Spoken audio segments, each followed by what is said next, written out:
Más que papel, un podcast de Juventud Rebelde para abordar los debates que trascienden en Cuba.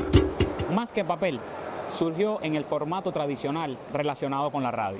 Sin embargo, en Juventud Rebelde estamos inaugurando una nueva etapa, ahora en video y en las principales plataformas digitales. Y para relanzar nuestro podcast, hemos aprovechado el espacio que nos brindó el primer Festival Internacional Granma Rebelde, donde invitamos a personalidades de la política, la cultura y el periodismo. Acompáñenos en estos capítulos iniciales, donde podrá conocer de temas que le preocupan a usted y a todos nosotros. Para nosotros es un grandísimo honor tener en el podcast Más que Papel hoy a la viceministra de Relaciones Exteriores, Josefina Vidal Ferreira. Muchísimas gracias por aceptar compartir con nosotros estos minutos, porque yo la vi por ahí y dije, Josefina, no se nos puede ir. No se nos puede ir porque tenemos que hablar de un tema que atraviesa la vida de todos los cubanos y que además nos están tratando de decir, y es la matriz que quieren imponer en la toxicidad de las redes sociales contra Cuba hoy, que el bloqueo no existe, Josefina. ¿Es verdad que el bloqueo no existe?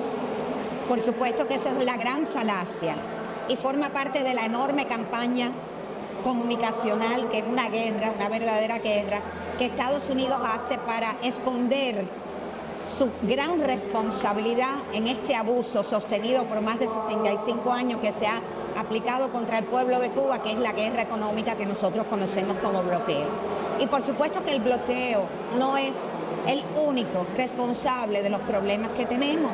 De hecho, hay un reconocimiento por parte del gobierno de cosas que no nos han salido bien en la gestión de la economía, y para eso hay un plan, precisamente para rectificar esas cosas. Por cierto, muchas de las cuales a veces ocurren esos errores porque estamos todo el tiempo tratando de ver cómo vivimos y cómo funcionamos en medio de esta guerra económica que se nos hace. Pero por supuesto que nadie puede negar, y Estados Unidos lo sabe, si no, no nos lo siguiera haciendo, que el bloqueo es uno de los principales responsables, un gran responsable de los problemas que enfrenta el país y uno de los obstáculos más grandes que tenemos para el desarrollo económico.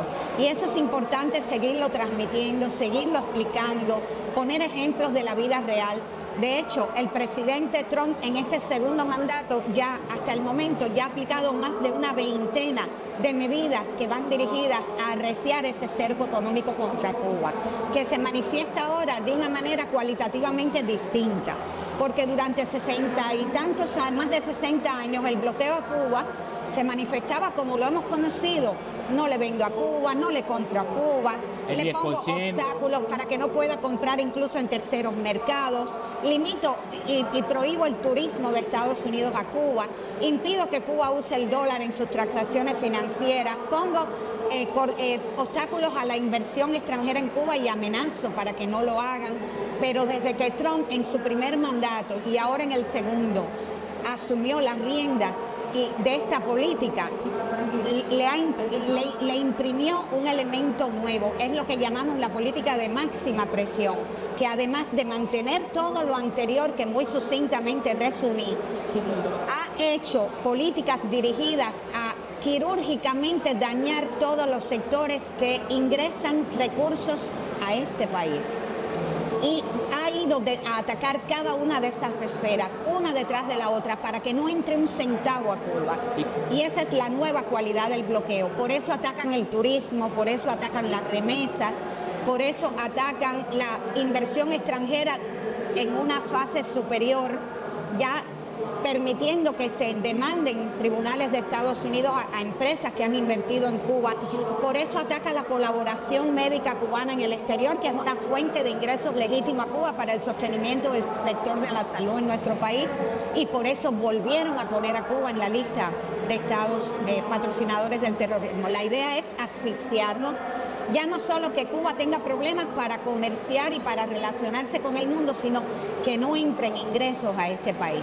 Y por eso estamos viviendo un recrudecimiento de esas medidas y del impacto económico sobre nuestro país, sobre nuestra población. Y yo tengo también la impresión de que han trabajado muchísimo en la guerra cognitiva, sobre todo para influir en el sector más joven. Exacto, o sea, es una política tiene muchas aristas, pero yo diría que los elementos centrales que como se manifiestan hoy en día son la asfixia económica por un lado, que no entre dinero, que no entre recursos a Cuba, ojo, que no entre combustible a Cuba, porque también han estado persiguiendo los suministros de petróleo a Cuba y tomando medidas contra aquellos que nos envían esos suministros. Y número dos, una tremenda, atroz, bien estructurada y bien financiada guerra comunicacional contra Cuba, precisamente para que su narrativa y para que ese mensaje de que ellos no son los responsables entre a nuestro país y las personas se lo crean y responsabilicen al gobierno de Cuba de lo que el gobierno de Cuba no es responsable.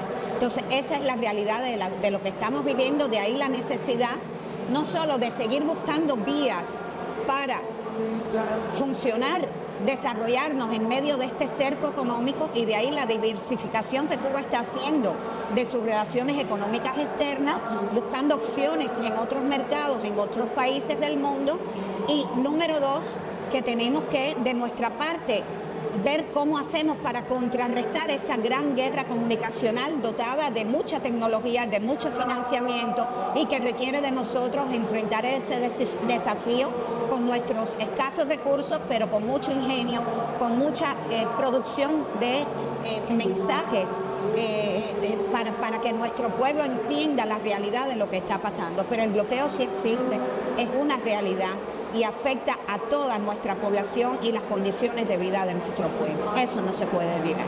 Muchísimas gracias, Josefina, por acompañarnos aquí en el podcast y nada, en el siguiente Festival Internacional Granma Rebelde, que esperamos se mantenga. Yo le invito a que vuelva con nosotros. Aquí estaré con ustedes. Muchísimas gracias. Gracias a usted. Gracias. Más que papel, un podcast para escucharte. Encuéntranos en las redes sociales y en el sitio web de Juventud Rebelde.